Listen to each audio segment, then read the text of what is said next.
Hey there guys, welcome back to the YouTube channel. Today we're going to be showing you around our full custom kit for the 296 GTB. So yeah, let's have a look around. So up at the front over here we have our full custom forged carbon fiber job.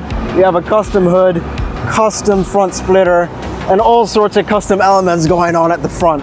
As you can see, it's completely transformed the look of the 296 from being like kind of docile to being super aggressive. So coming up to the side over here, we have once again a full custom job. You can see we've got our own side skirts, a full set of full custom wheels as well. And as you can see, we have this crazy fender thing going on over here. We've completely added on to the design. As you can see, it's still completely integrated. So it sort of still has that OEM look, but it's completely different in terms of design language. It is super aggressive. So coming up from the side, we come to the interior, which looks absolutely insane on this car. We have our custom Italian fine leather all across the seats and the doors, along with our custom Alcantara as well. And of course, a custom steering wheel is necessary. It looks completely insane in there.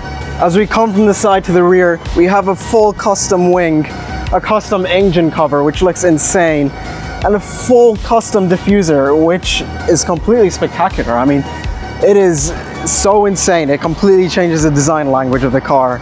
And up at the top over here, we have our own custom roof scoop as well. You don't typically see these on Ferraris, but I think it looks insane over here. That was it for our 296. I hope you guys enjoyed the video. Do leave a comment about what car you want to see next, and hopefully that'll be next on the channel. See you guys in the next one.